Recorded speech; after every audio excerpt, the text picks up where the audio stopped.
Fate time! Hello, welcome to another figure review. Today we're going to have a look at the Figma number 454. It's Berserker Jeanne in the Alta version, and you know we love ourselves some Jalta on this channel. Still one of my most watched videos of all time, the regular Jalta ruler. But now we got her in the Berserker version with a very nice and sexy outfit and a cool design, crazy hair stuff, and lots of swords. What's not to like about it? Let's have a look. Welcome to the good stuff, the fan servicey stuff, the stuff we're all about over here, right? This is what you're looking for. This is what I'm looking for. She stands at about 14 centimeters to the top of her head, which means we're going up to 5 inches tall. She has some size. Like overall for Figmas, you know, most of them are kind of small, but she has them high heels. Also, look at the face sculpt. She has a little bit longer hair, so it does cover her beautiful painted, printed on eyes. Looks very nice, looking to the side. And the hair sculpt, like I'm saying, it's pretty wild. It's going out to the side all the ways, and it looks really fluffy, and I like it. Looks dynamic and cool. Now, here's the fan service part. Boobs. There you go, that. Paint job on the figure overall is very nice. I could not find much to complain about. Well, it is a little bit rough on the side over here, but that's really it. You got the fire symbols on her chest and the arms, which look pretty nice. You got some nice metallic in the choker, the ring holding onto it. Hair sculpt in the back, it's pretty crazy overall. There's a lot going on, and it's kind of excessive with this big piece in the back. I'm not really the biggest fan of it. However, though, like with that, you have the entire neck, which is kind of just free to move around. You know, if you connect it to the head, that really mess with it, but they did not do that. So overall, I don't know. I mean, I like the sculpt, obviously, of the hair. That looks amazing over here, and the fact that you can move it around, which we'll get to once we get to the articulation. You got some cool posing options with it, but you know, overall, this is a little bit excessive if you're asking me. Then we're looking at the back, have some more detail over there, nicely painted on. And the overall sculpt as well has some gaps, unfortunately, especially in the chest area, like, I mean, the main torso area. Not in the front, does have some in the back, but then with the tiny pantsu, which, yeah, the pantsu is exposed. So it's pantsu time all the time. I don't even have to go in. You can see it, but like I'm saying, there's where the mold kind of falls apart a little bit on side. And I mean, I'm kind of hard pressed to complain about this one, because it's a tiny pantsu. What are you gonna do with it? You have to cover it up somehow. Maybe make the torso mold a little bit larger, but then maybe that would hinder the articulation. Then just it wouldn't slide in here so nicely. So I guess it sacrifices that were done for the articulation, which is pretty nice, which again I'll get to. Fire symbol on the other side of the jacket, then you got the red line and the one over here.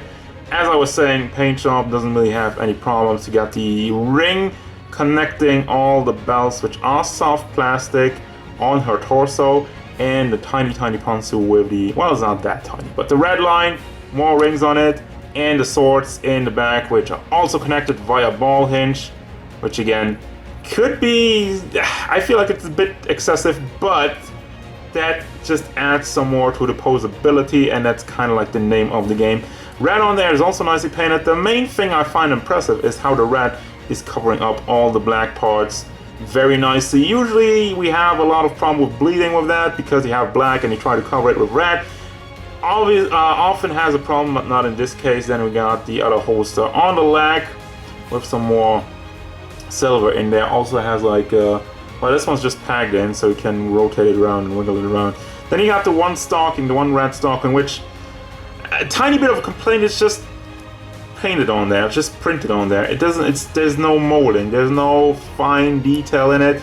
And yes, it is very small, so it would have been cumbersome to do it, but I still would have liked to have an actual stocking and just mold it on. But then again, maybe I'm wrong. It's one of these things, like maybe it's not supposed to have any detail over here. Maybe it's just supposed to be painted on. I don't know. I would have liked it. That's all I'm saying. Not really a complaint. Then we go down to the high heels. Got the painted toenails, which looks very nice, and also more rings, silver rings holding together everything, and the red on this side, and it just looks pretty darn good. So yeah, right, articulation. Been talking about it quite a bit, so let's go. Head moves forward, doesn't really go back because the hair sculpt ramming into this entire kind of tentacle thing in the back, I don't know. Go side to side and does rotate again, not really all the way. I guess you could pull out the head from the peg a little bit, so then you can go all the way around and just add some motion to it, but still.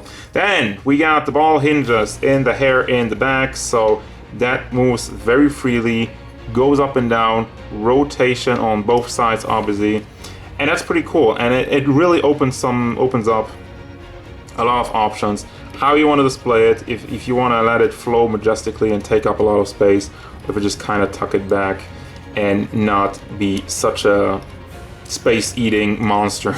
Just, I mean, I like those things, but it's really like I probably have to have it condensed like that to keep up the place in my shelf. Then you got the double ball combination in the shoulder. Let me actually zoom in on that. You have one ball hinge in the shoulder itself and a peg that goes into the chest area, so you can rotate that around over here, move it up and down on the shoulder itself, also rotate it on the shoulder, and it's one of those where you can kind of pull on it and stick it back in just to cover it up. Then you got the one ball hinge in the elbow and a small ball hinge in the fist, which this one is, no, there we go. I thought it was kind of blocked. Back, forth, rotation in it.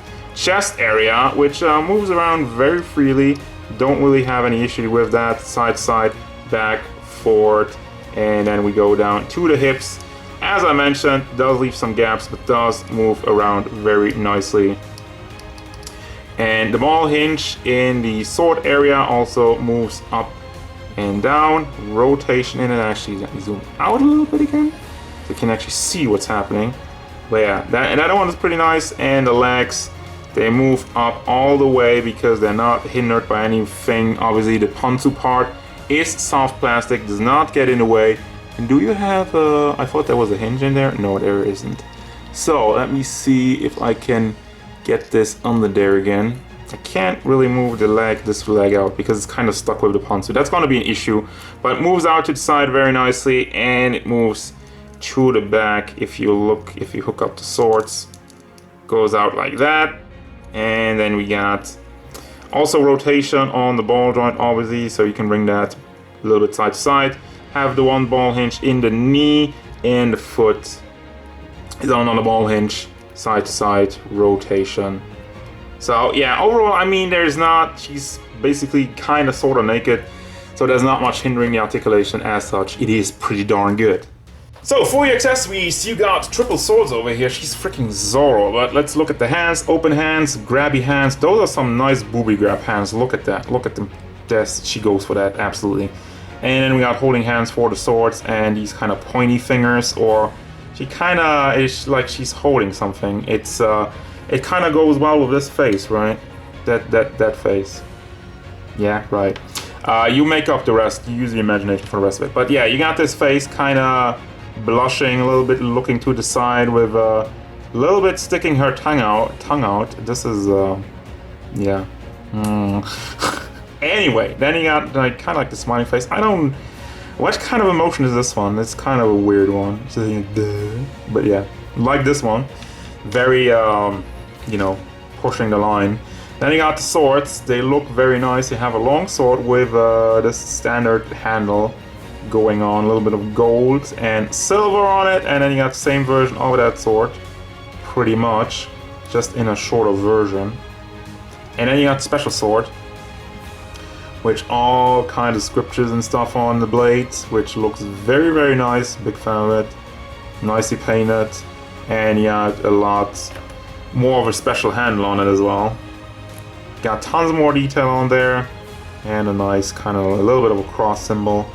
Big fan of that. And then you got just the handles, which is for the holsters. If you want to display the figure with the swords and you want to put something in the sword holster, you can just slide that in one of these. And finally, just like with every other Figma, you got the Figma back, And you got the Figma base, which I've already shown you, and that has like the little small piece also over here, which you can connect this one. This extra piece. And you got an extra pack that's also with every Figma. I never really show that, but you get one replacement pack for the hands. And there you go. And it's gonna bring me to the final thoughts for this Jalter in the Berserker version. Yeah, I'm still thinking for anything really, really negative, and I can't really come up with anything. This one is a very solid release. I mean, in the past we've had a lot of trouble with quality control when it comes to Figma, but they've been nailing it recently. And we had Sakura and the asshole, and then now we have Jalter in the Berserker version. The paint job is very nice. The articulation is the Figma standard. There's nothing really too special about it, but it's great. It works well, especially with a figure like this, where there's not much hindering it. And they really put in a lot of detail into the swords. The face sculpts, I feel like there's really one missing, maybe like a yelling phase or going into battle phase. All of them are pretty relaxed, so that's really it. But that's not even really a big complaint. It's just like kind of like a, I don't know, kind of like a weird thing. But anyway, yeah, I love this figure.